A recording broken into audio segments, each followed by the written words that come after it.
Peace and love. Peace and love. Been a long time. Long time. My old ass computer. Got my actual facts up there. What's going on? It's your main man, Mr. X. Get your hand on my pocket. Your brother is here. Been a while. Been a while. Been a long time. You're supposed to do this stuff consistently. This is how you build up your audience. A lot of times I have things on my mind I don't necessarily want to deal with live wise. You know what I mean? I'm a business I got to take care of. Your economics, got to deal with your economics. And most times you're dealing with um, physical. You know what I mean? You put physical into, and that's how you make income. Now, the best type of income is to make it when you sleep. Right? Residual income, income that manifests itself basically with you. I'm sitting here talking to you and money's coming in my bank account. That's the best type of income to have. I've not set some up like that yet. Hopefully, a brother be able to do that so I can do more work in the community. Because I have a strong belief any and every able-bodied black male should be involved in the struggle in one way, shape, form, or fashion. Even mentally disabled black men. Hell, we all mentally disabled, but the ones who are not so fully functioning, they can't operate in some capacity. And I think it's our job to put our heads together and figure out what it is that they can do, they can accomplish for the empowerment of our people. And so this is why I dubbed this show "And My Brother's Keeper." Now, I've been struggling. I've been having a little bit of a writer's block. Usually when I have that, I pick up a book and read some things, or look at some old emails I sent. Because I used to work an office job, right? So any ideas I would have, any things I wanted to do with the organization, or personally, I would start typing it down, and these show subjects, uh, titles and stuff that we wanted to do. Hell, I even got final calls galore all around my house. Just anything happening with the electricity, brother, get late on the payment. You know how I do. We should get electricity free any damn way. Natural resource, but you know how that is. It'd be dark in here. We don't really watch TV anyway. I have animated shows that I have my children watch from Africa. And, if those go blank, we got your phone. But like I said, if we just come down the literature, we got final calls. And I like the final call because it deals with things going on with our community, state to state, and worldwide. There's always news. There's always something happening to our people. And so, I did a couple shows just dealing with some information in Africa, as a matter of fact. And then there's some information I received from the final call. And I trust those researchers because they're all black, and we subsidize them. The nation has basically the institutions that are needed for our people. They're a nation within a nation. People can say whatever they want about them. But I'm a staunch believer in the efforts and the most honorable Elijah Muhammad's teachings brought to us by the right minister, who was Farrakhan. Any black organization that white folks don't like, I tend to have some room in my heart for them. If you don't like Black Lives Matter, but we all know about Black Lives Matter, which is why they pretty much are non-existent today. But like I said, I just have a show topic and just start building. You know what I mean? Just start going in on information and things that I can think of off the top of my head. Am I my brother's keeper? And I look at things in a broad scope. Malcolm X said when he came back from Africa, they try to say, "Hey, you don't hate white people anymore, man." And that was the narrative they were pushing on all of the media outlets he was doing interviews with, newspaper outlets. He doesn't come back and denounce all hatred for white folks. And he worked with white folks, and he was an integrationist. And Malcolm X came back to be Dr. King, and Dr. King, before he died, became Malcolm X. That's a goddamn lie.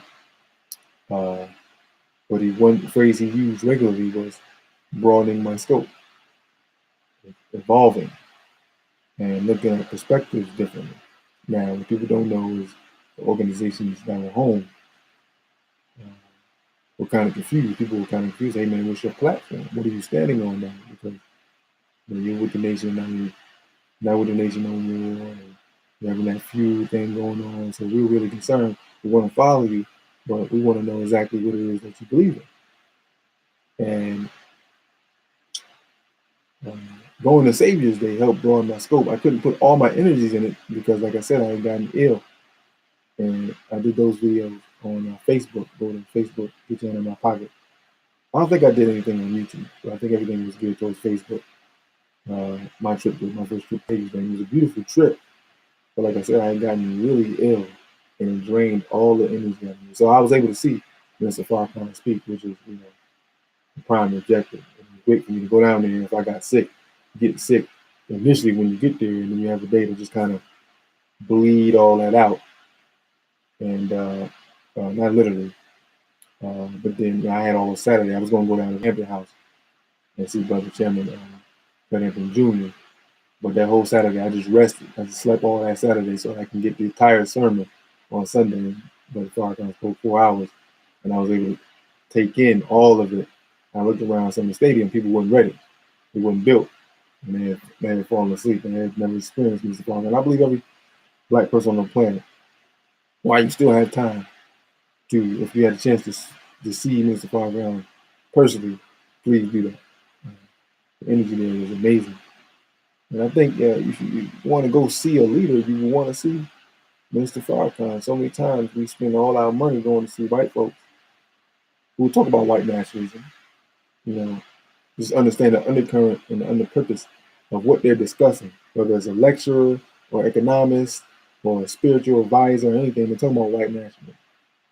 You have to find the undertones of the words. You have to look deep into the meanings of the phrases that they use, the discussion points, even the topic, the base of the topic, the information, and the reference points. The reference points are very big.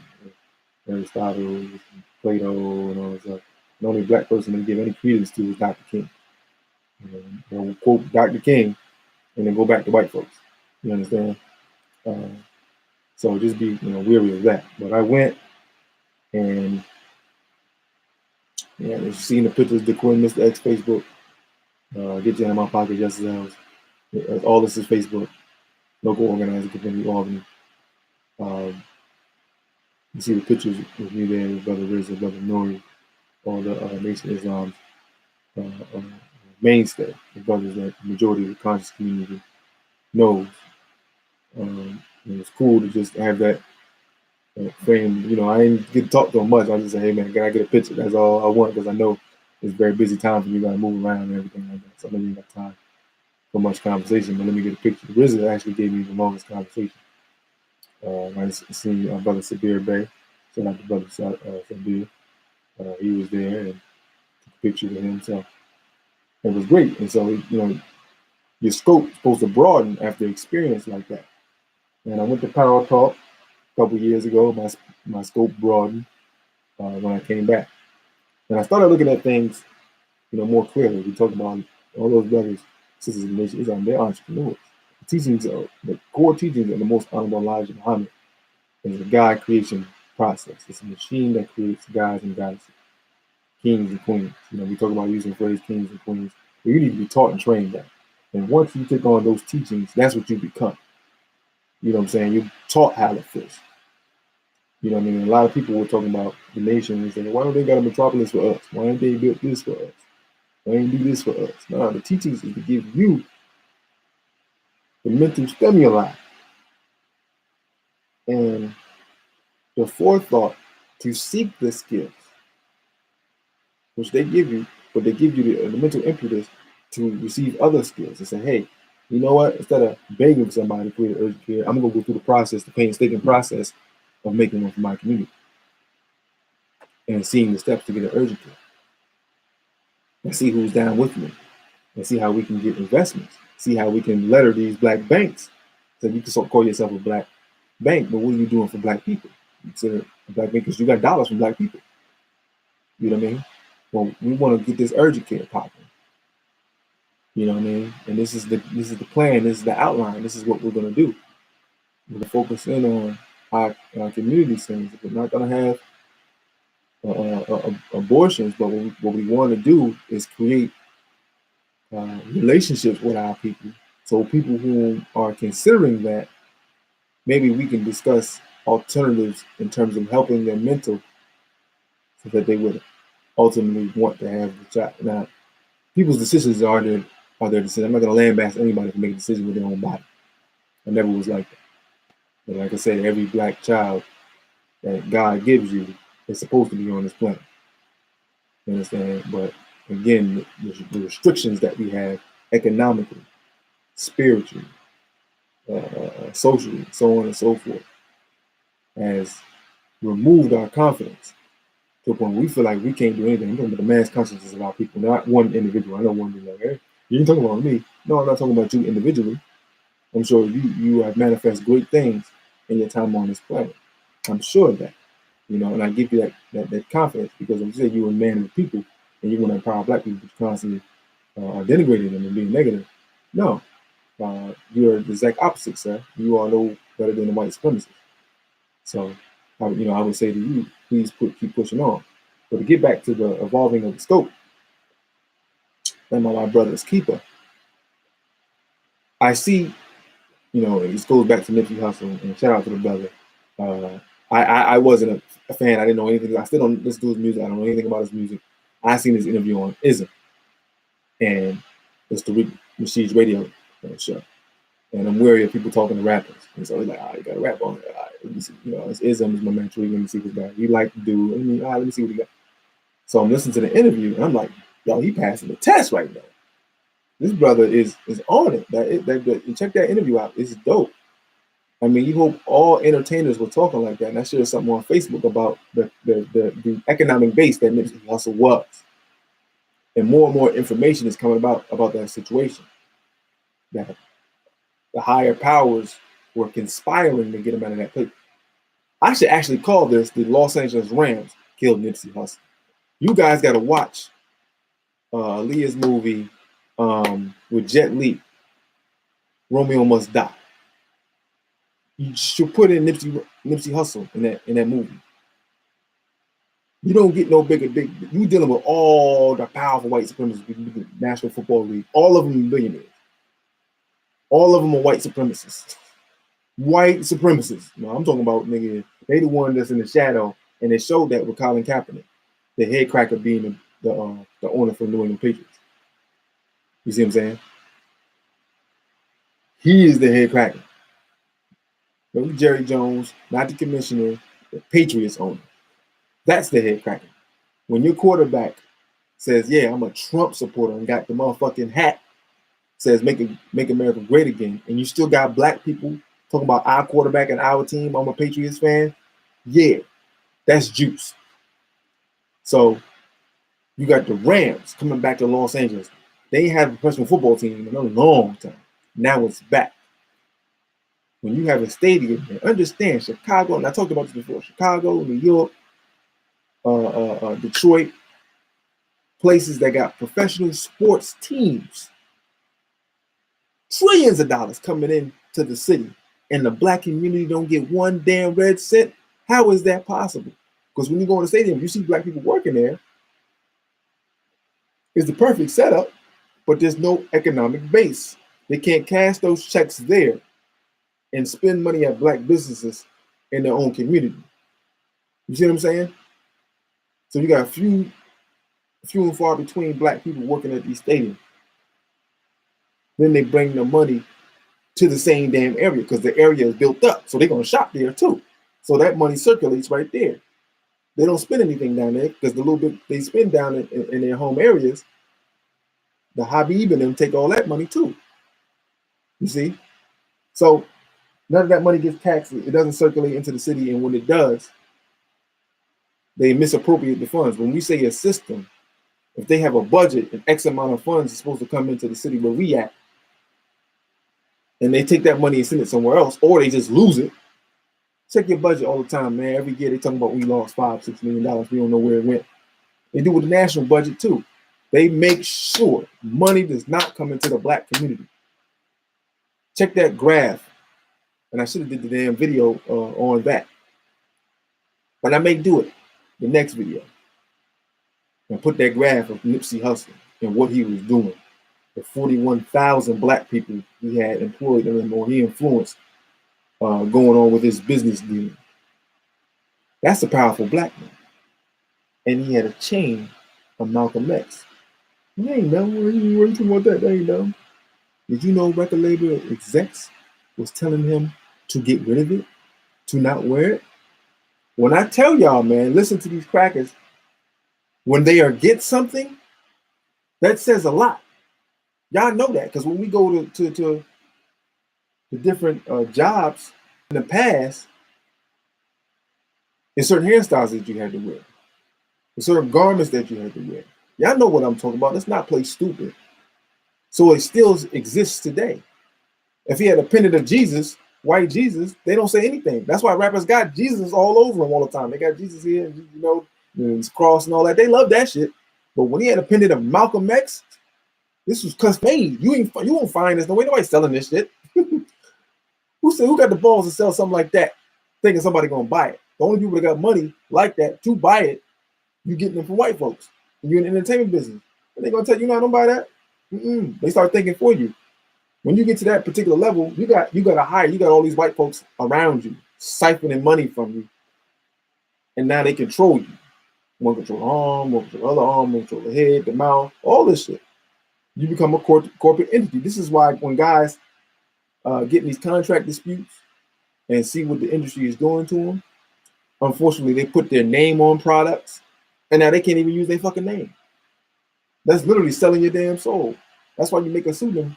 Just create some shit, put all your business dealings under that name. So if something goes sour, they take that name, you ain't like that name anyway. And so then you, after that, you did with your actual name. They took Prince's actual name. His name was actually Prince, and they took that nigga name. You take somebody's fucking name. But the bigger you get, brother, the harder you fall. And am I my brother's keeper? And I still didn't get to my point. And here it is. We see large people at the already large scale. People who have said some things, have done massive amount of research, but deal on a national scale. So they're not anybody's local town. If they are, they're only there for a couple of days and then they're involved. I'm sorry, this room is really dusty. Whenever I start doing shows, my nose is really start itching. It looks like I'm a crackhead. I can't stand it. But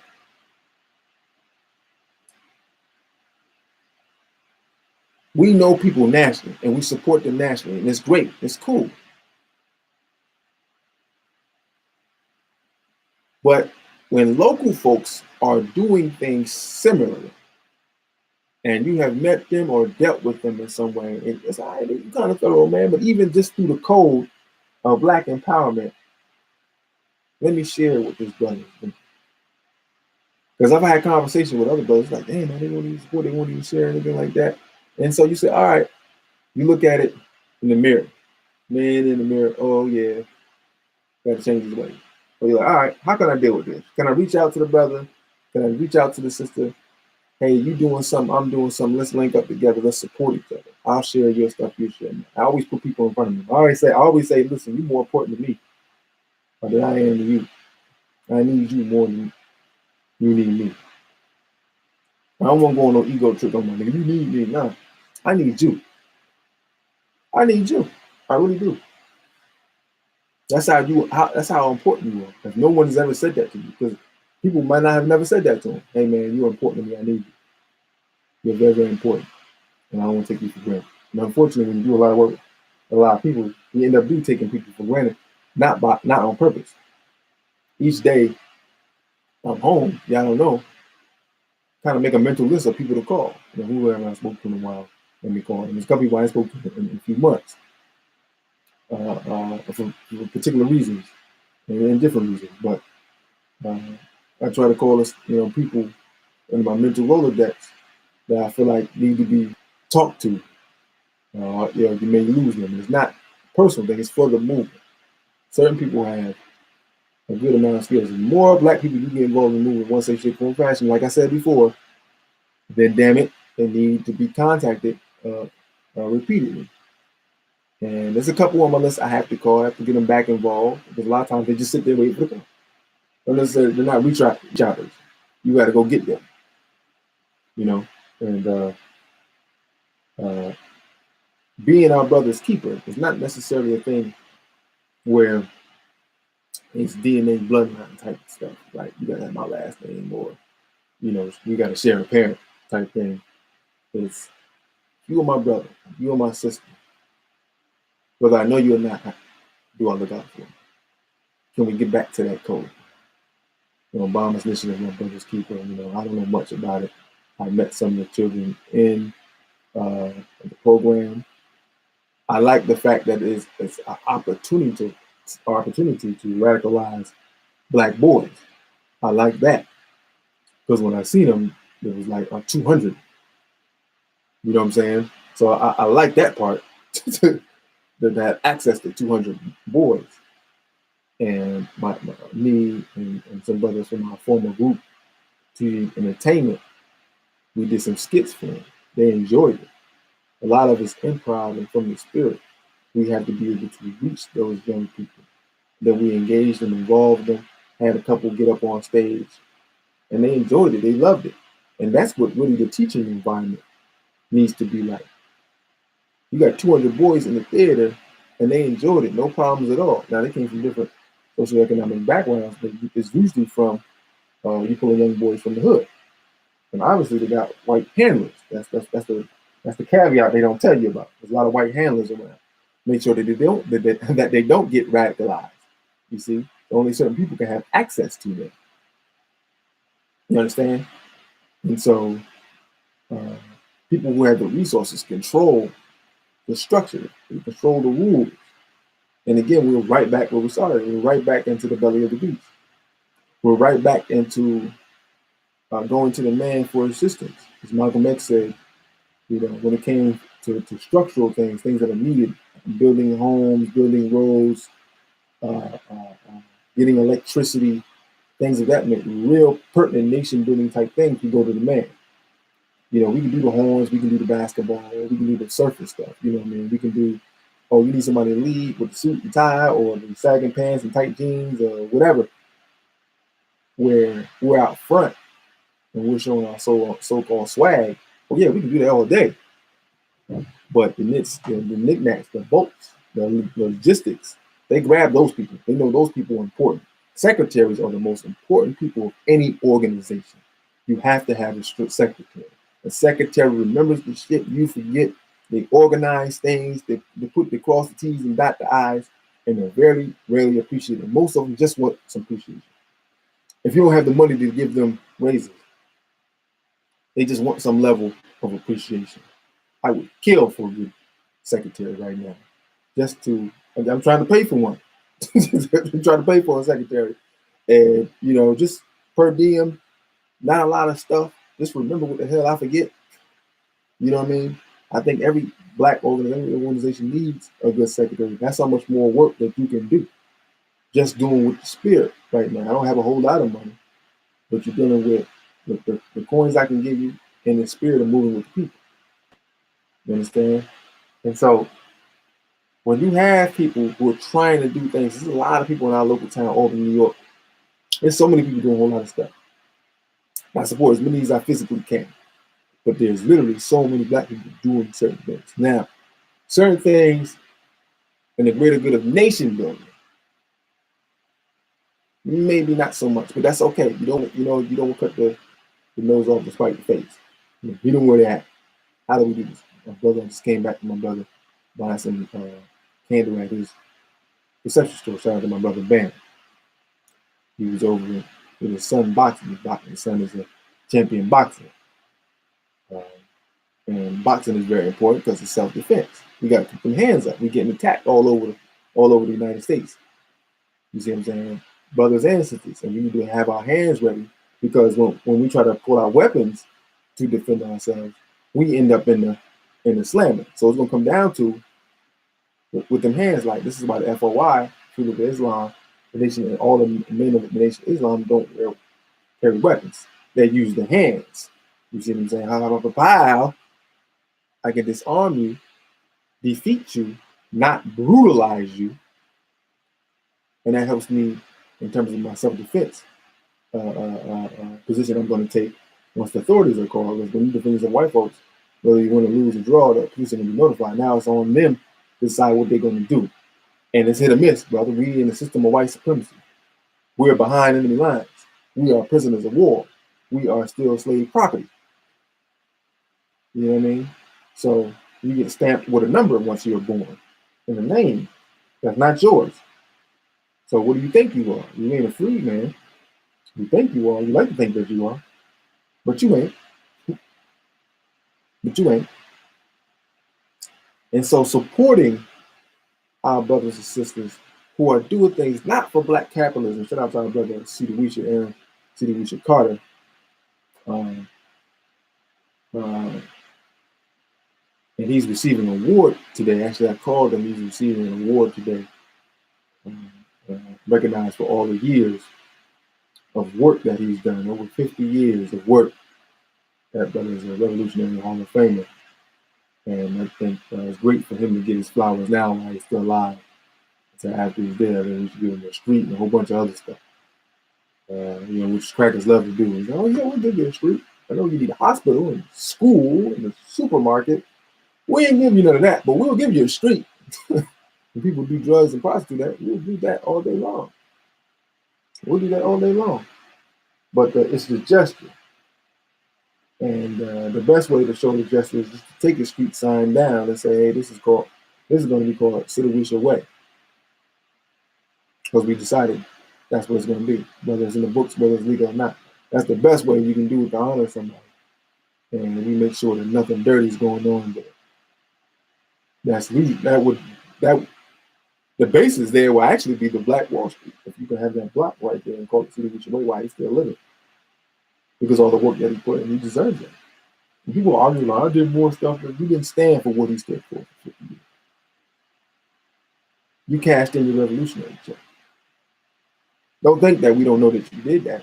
Don't think that information can be found where in the 60s and 70s you took a radical position and then, you got older and grew up, matured. You sold out. And yeah, no, you got families and all that. And you can still keep your uncompromising position. Don't think that you can't. There's ways that you can do it, and you know that's right. But now you got conservative ways. Now it's black people's fault. All of a sudden, it's black people's fault. You fought the struggle. You've been in jail. You faced the baton of a police officer. You was in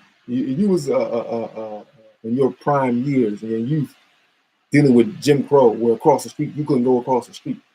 White folks can go wherever they wanted, but you couldn't go across the street. That was a misdemeanor, chargeable up to $500, a fine, so that you're walking on the wrong side of the street. But now you got conservative views. So am I my brother's keeper? Right? Am I my brother's keeper? Now listen, we got a lot going on. We got this Kia Waters thing, Kaya Waters thing, another conservative black person who joined the armed forces and was around white folks and didn't face any racism, and so she's around them all the time. I'm telling you, all my white folks all the time, and they can't help but talk about racism. They can't help but to discuss certain parts of the city that's good and bad. Don't go around there. Just open with the information. You see what I'm saying? Like, listen, lady, I didn't even ask you all that. I didn't even ask you all that. You didn't have to, you can just enjoy the service that I'm giving you and be cool with that. I don't need to know all this. Why are you telling me all this stuff?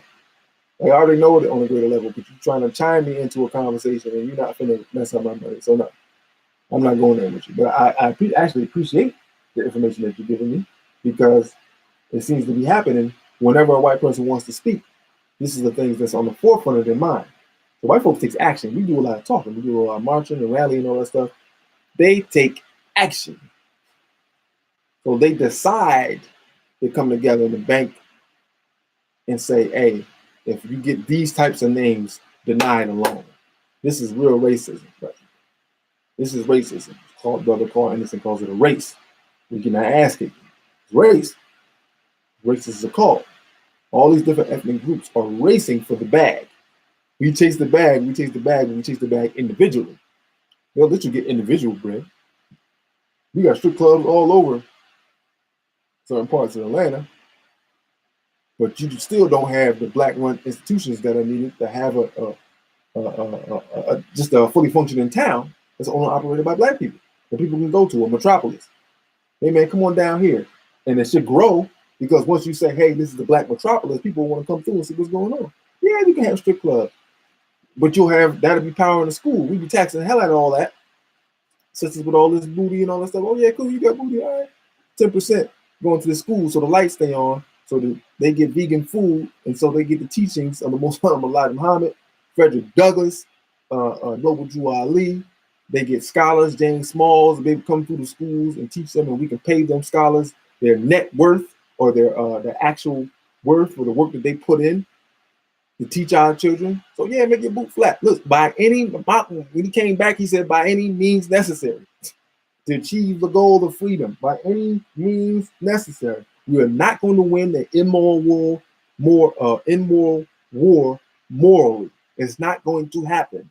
Because no matter what we do to build our communities, these white racist leaders, these people who have the influence and the power to make the decisions, have already said we cannot allow that to happen because it could lead to white genetic annihilation. It's already happening, but they're going to fight all the way to the end. So they're going to try to destroy any community. So you're going to have to fight these people. By hook or by crook, they'll destroy your shit, either within or without. Even if everybody's on code, when they try to, stooges in and niggas to assassinate and all that stuff is already functioning so well that killing one person won't stop the movement. So they got to come in there with tanks. They got to come in there and they'll find different ways. And to be specific, they'll say, hey, all right, we're going to flood this area with drugs. We've done it before. And we'll just do it again. And we'll plant a drug dealer there. And just like the movie Panther, and he's got access, he's got ambition to be a big time kingpin. And we'll give him access to guns to build an army. And we'll have it there. And we'll have it start to corrode the city inside out. And so there'll be so much of a problem that someone will tell the feds for the feds to come in to help. And so you'll come down into the city with the National Guard type army and then let the sparks fly. That's all. It's a powder keg. And they'll come in with the tanks and stuff like that. They'll have somebody, just like they did with Dr. King's marches, they'll have somebody deliberately, agents paid by the federal government, cops on duty, start a riot, punch somebody, throw bricks into, they try to do with the Black Lives Matter rally in St. Louis. Cops there starting to trying to turn over cars and throwing stuff into businesses. And when the group tried to approach them, they pulled out guns and badges and said, "We the police." So this is what they do. So you're going to have to fight this beast. They're not going to hand this stuff over. But we're going through this process because, again, you have to speak the language of the people. They're not ready for armed struggle. You do this building. They have to see it with the eye. Well, eventually they said, "Brother, you right. You right. They control everything. And ain't no other option. And we have to take precautions within their legal system." They make these gun laws so that black militant groups cannot get access to arms. But yeah, what the brother say Friday, win some, lose some. You need to fight like that. And so you got to get your hand and feet game right. You got to get your grapple game right. You got to get your eat game right. You got to get your running game right. And I'm saying all this, and I don't do much of any of this stuff like that. But as far as the proper exercises and foods and things like that, I'm not there yet, but I will be. And those are pertinent things. Those are solution-based things that we can involve ourselves in. Again, everything has to be involved in proper knowledge itself. And my brothers, what are your beliefs, political beliefs, right? Is it diametrically opposed to African liberation? Is there any connection in your teachings to African motherhood? And I say that at the same time because I do, you remember that ADOS is not an organization that is similar to slavery or not. I honestly don't know the entirety of my genetic background.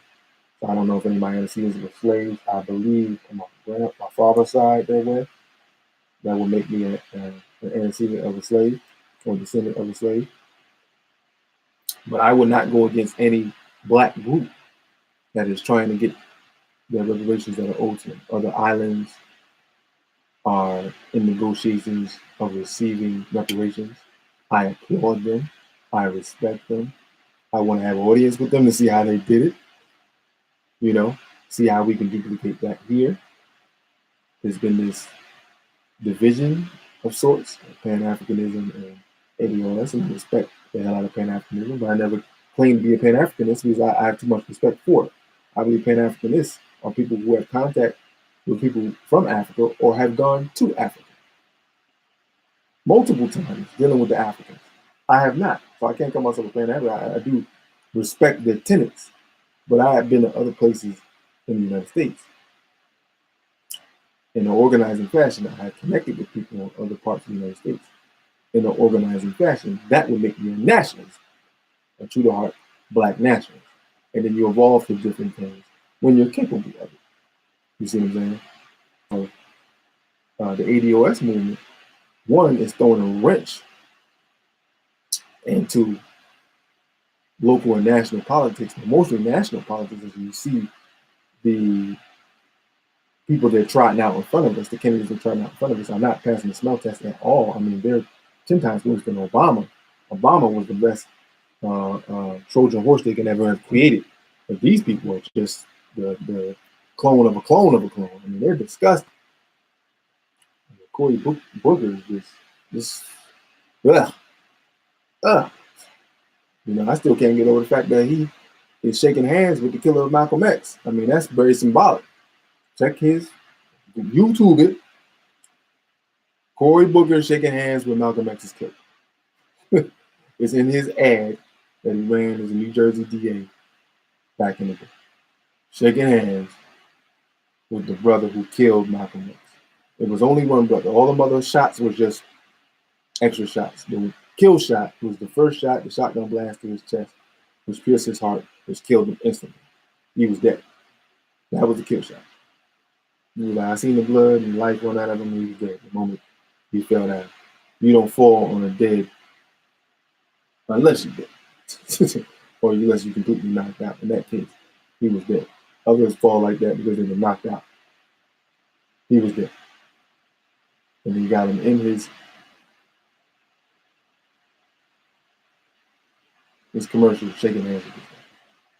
You mean to tell me nobody told him, like, yeah, this dude is known in that city. People know who he is. It's not uncommon. It's not uncommon knowledge. Like people on the street know he killed Malcolm X. It's the worst kept secret ever. So he's shaking hands with this guy. We probably didn't know at that point, but once the ad runs, he's like, we probably should get rid of this ad. Yeah, no one's ever going to trust me. But that really hasn't come up. Shout out to brother Omar Shabazz. That hasn't really come up. But after I saw that, and that was broken down to me, like, yeah, I'm cool on him. I'm cool on him because you the DA. You the DA. You want to get my vote? Put that motherfucker in prison. We ain't gonna do that. He's backed by Israel. He's pro-Israel. Yeah, he ain't gonna do that. That motherfucker's all the way cool. So you live in the hood and you heard somebody got shot. I don't give a shit. You a coon. And my brother's keeper. Runoko Rashidi is a true dyed-in-the-wool African. He's not very political because he said one time on his Facebook, I don't want you speaking bad about black people on my page. They're our brothers and sisters. And that let me know that certain people can only be in particular business. It's great to have a team of people. I call it a team of individuals. Because they are, he wouldn't be in the military department. You see what I'm saying? You put Irritated Genie in the military department. He's a general, a killmonger. He's the general. He'll get shit done. That's the whole national security. J. Edgar Hoover, national security. Listen, do what you got to do to make sure we stay on top. I don't want to know all this shit. Plausible deniability. Just get it done. Just get it done. You want to grow a Malcolm's organization and any Black nationalist organization. This is a task. Don't give me no reasons why you can't get it done. Get it done. This is what I want. Figure it out. Plausible deniability, because they want the head. When they come after Black groups, they don't get the one dude. They don't. You ain't nothing. You a sacrifice. They created that game. They don't want you. I want you to get the head. We flipping you right now. I want you to get in the room with him and get him saying some stuff so that we can nail him. So we bring the whole organization. That's what they do. So I got to say, shabba dabba dabba dabba dabba, and you got to take that as get this thing done. So when the court records come up and they use the little recordings and all that shit, can't hold up in court. What the hell is shabba dabba dabba dabba mean? That's not even English. That's how thorough you got to be with these people. Yeah, I can be on recording. They got me on recording, and you can say, yo, some people move behind silence and violence, take it from behind us. Shout out to Notorious B.I.G. I'm not necessarily like that. I can be, but this ain't nobody moving behind the scenes. Ain't nobody moving behind the scenes. And this is strategic. This is part of the strategy. It'd be great if people were moving behind the scenes in a Black nationalist fashion. Black nationalism. We do for self. All aspects. If you can learn a particular thing that you did not learn from white folks, okay, cool. Go there, bust it out, master it, bring it back to your people. Shout out to Muammar Gaddafi. Send your people somewhere to get information, bring it back to the nation. Do not go there marrying white women. I'm just sending you there for that. Come back to our nation and help it build it to be a national power. Whatever you do with your loins and all that stuff, cool. You know, have your fun and all that. So your lawyers, okay, cool, whomever. But don't let that compromise the commissions. You niggas go over there, fall in love with these white women, and you completely compromise.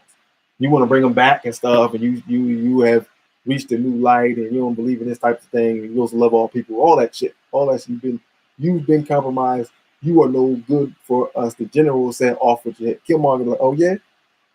You want to bring who? Bah! That's general shit.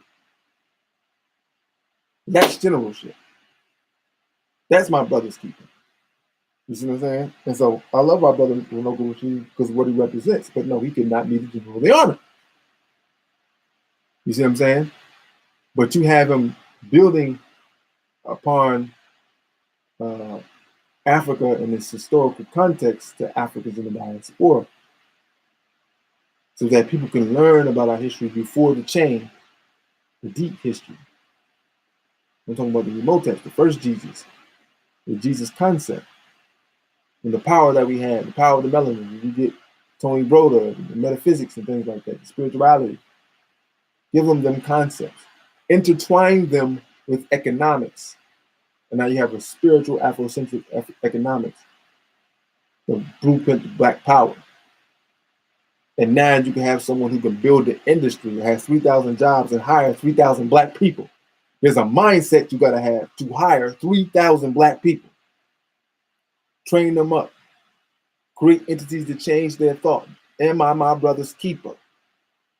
No Negroism. With this job comes a lot. Because the monies I'm giving you, you have to give it back. That stops the violence. That stops the miseducation. That stops the prostitution. All the things that stops the coons that can be bought out for $20,000. That can be bought out for $300 fucking dollars. That eliminates that. You see? Am I my brother's keeper? Now, when you got people like Eric Holder, who murdered our brother for whatever reason that he murdered him, whether he was a contracted killer, which we suspect, considering his background and the fact that he had murdered the people knowing he'd been in prison and gotten out. We got a brother that's going to prison for 12 years because of the white man. You done murdered people and you got out. They love to keep niggas in prison forever for shit they didn't do. You got convicted. You did something. People convicted your ass and you got out. Only to do it again.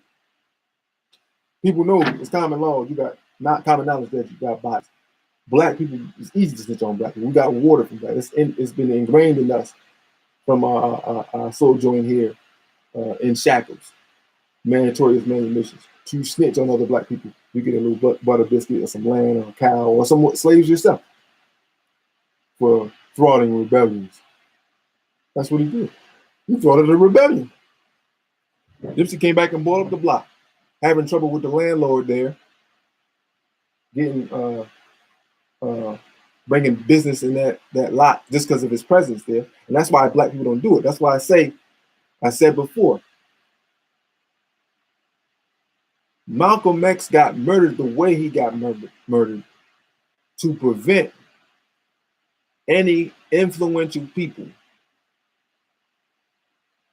whom have millions of Twitter followers and all that, and prevent them and scare them to death to do grassroots organizing. That was one of the sole purposes of murdering him the way they did. We'll waste you right in front of your people. Because we see where society is going, where people can be an entity unto themselves without help of the dominant society. Like Jesse Jackson was created. Now we got millions of Jesse Jacksons through YouTube. I ostensibly could be another self-created Jesse Jackson with thousands of followers and influence. People who will think like I think just because they believe in me. And my thoughts will be their thoughts. So I decide, hey, meet me down at this park at this time. Thousands of people come. I'm gonna be on FBI's watch list if I'm not on already. And you grassroots organize with all these faithful thousands of people. Now you got access to wealth, people who got jobs. This is how much we need to raise to do this. It's the initiative we're gonna put on. We're not dealing at all with the government unless we're gonna put our people in position. This is what I'm going to take to do this. This is going to take to do this. This is going to take to do this. This is going to take to this. All right, so we're looking at $10 million. We're not doing anything until we get this amount of money. Matter of fact, let's go $5 million over. So we go 15 million. Once we get 15 million, these are the moves we're going to make. Meanwhile, we're going to do this. We're going to do this. We're going to go into the hoods. We're going to teach our people after-school programs and all that. We're going to have a media initiative. We're going to take over the city. And our initiative to take these 4 or 5 blocks. Or be Armageddon. Be Armageddon. So they say, all right, he like to meet with his people and address them. Okay. That's where we're gonna get him. 3 assassination squads that day. He was not going to leave New York City alive. He was not going to leave Harlem alive. He was not. It was not going to happen. It was not going to happen. Everybody knew he was going to die that day, even himself. They all called him. They're gonna kill you, Red Oliver. That's why he did what he did. Hey, brother, clear this, the stages. Told people to leave posts because he was told you're gonna die that day. Why? He was in Africa. You're gonna die that day. Don't do it. I can't run. I'm Malcolm X. I can't look what I look like being Malcolm X running. I gotta be a G all the way to the end. But they said we're gonna waste them like that because we don't want anybody else. See, we think in terms of right now. And if we told, yo, give me $325 right now, and in 10 years you'll get back $2 million. We won't do it because we need $325 now. We're short-sighted. You don't see the long term. You don't see the distance, the things that can happen in the future. We don't know we're gonna live that long. We don't know what type of financial situation we're gonna be in. We know right now we broke, and we're probably gonna be broke 10 years from now. And so that 325, that's about 2-3 bills. That's that's a phone. That's groceries to feed myself and my children, or that could be just a sneaker payment. That could be shoes. It could be anything. 325. It could be one item or several items. But we're not going to take that deal because we ain't got it. If we got 325 to give away, we would do it. But even the brothers who get money, they weary of it because they get money their own way and it's been working. So you're talking about some investment. You're talking about square stuff. You're talking about corporate shit. I don't really know that. I don't really follow that stuff like that, man. I feel like I'm being hustled. I'm a hustler. I feel like I'm being hustled. You know what I'm saying? So others are making moves like that and getting the residuals, like I said. and making money while they sleep, and we're missing out on it. Because ultimately, it takes money to build what you want to build. You know, I know a few black construction groups here. To get the resources, we can pay these brothers to build what we want built. And we say, all right, how do we do this? How do we create a block or two when the people that are working here live right there, and the bank is right there, and they're getting their goods from this store here, the groceries, the fresh fruits and stuff here. They're buying clothes here.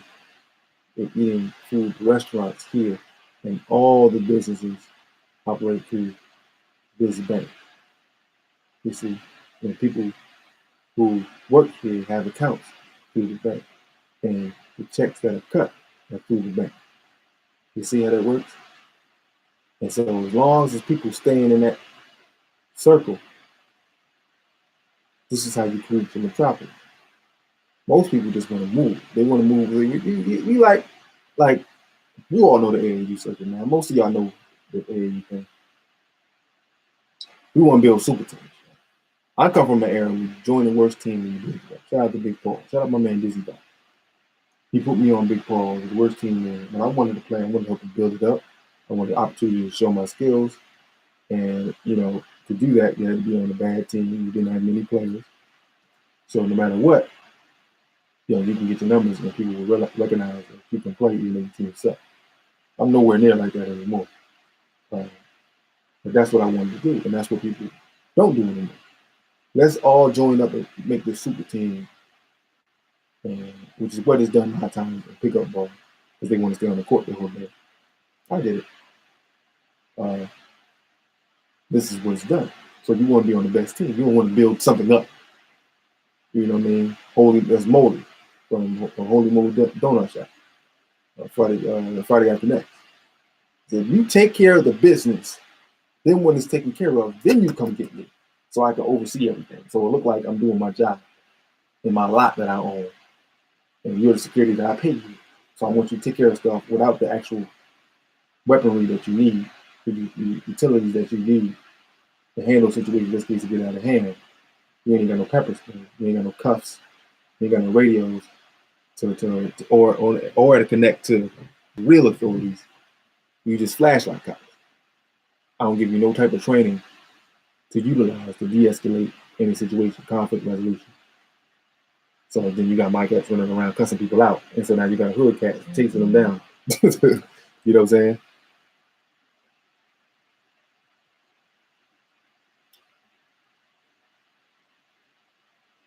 So that's what you're doing. Am I my brother's keeper? And does anybody want to be involved with building something up from scratch? You know, is that possible? Do you want to be involved in this thing? It is going to be strenuous, but I got your back. You're going to have to hold each other down. I was talking to a sister earlier, and I said importance of organizations for us to be part of organizations. Other people disagree, and you know, it's one of the things we just disagree on. It's okay, right? Just disagreement. And so when you go through things personally, when shit happens to you, you're supposed to be able to fall back on members of said organization, because we got to remember we're all just a bag of appendages with gross injuries fighting this war, and there is no honorable discharge. You get shot in the shoulder and someone's bandaging you up while you're sewing on their toes because they got cut off, or for trip line or something. And you pick up your guns and rifles and you go back out there and fight. So through said organization, you're helping each other out.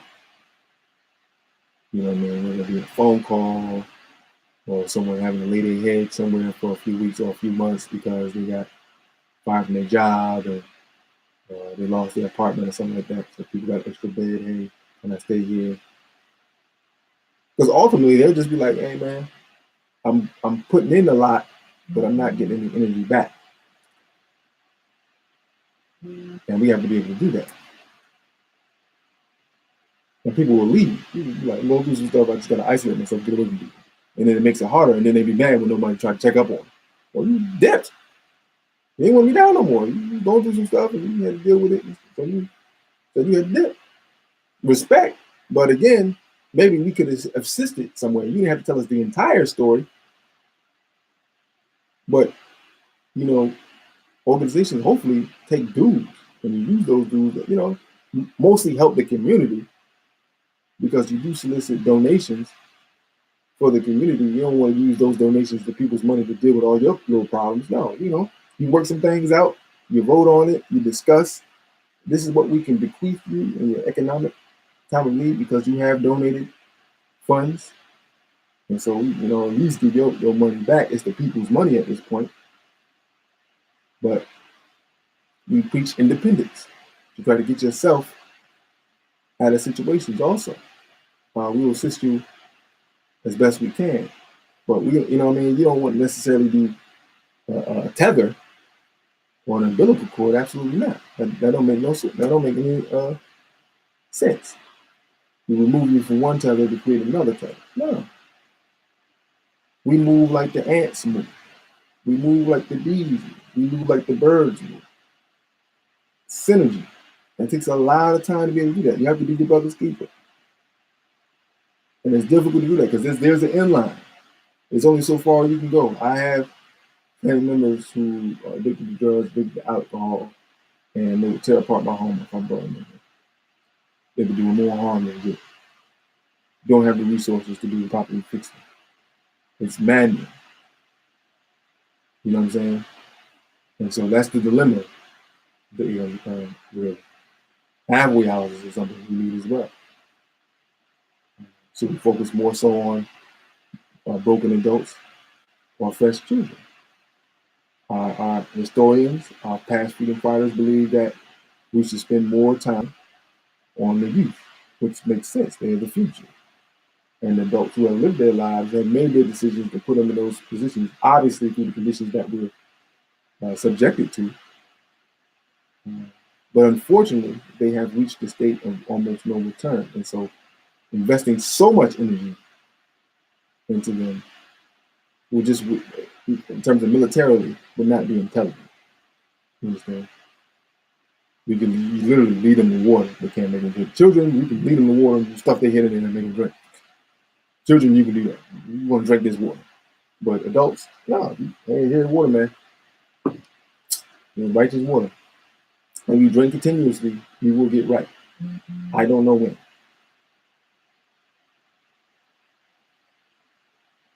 So, getting messages from the wife. In the live here. Check your brother out, soundcloud.com/GYHOMP, soundcloud.com/GYHOMP. Share the podcast, be your brother's keeper, so I can build this thing up to be part of the New Black Media movement, to assist our people. And my agenda will be more towards disseminating information in regards to racist crackers who are harming us, dealing with the problem of systematic white supremacy, at the same time empowering our people, getting at the coons and stuff like that. But I want to be able to build it up like others, similar to others. But also, some other things I got in line. I'm trying to get those back because it's when you take on this thing, everything ain't going smoothly. Hell, if you're a coons shit don't go smoothly. So if you are self-proclaimed freedom fighter, or you are going to that mode, that way of life, a lot of stuff is gonna happen that ain't, that you didn't expect or you expected, and so you're just dealing with it. You just got your plan ready. Maybe you got your plans ready to deal with it, and you're like, all right, let me put page 27. This is supposed to happen. All right, so this is the solution. This is how long it's gonna take. You kind of want to structure it out so that you don't go insane, because it's essentially gonna be your own people getting in your way, because you remove yourself from interacting with whites for the most part, and so they're not really direct contact. You don't have direct contact with them. You see what I'm saying? So you're dealing with your own people, and then you find out they end up being the roadblocks again, which is expected. That's been the history of this movement. They send blacks in front of. Matter of fact, automatic system and remote control center to Khalid Muhammad. They'll just react, you know. So let me be out. Am I my brother's keeper? As Wesley Snipes said. Yes. Big show. When the thing felt turned off. You know what I'm saying? Am I my brother's keeper? As Nino Brown said, yes. Still hand in my pocket.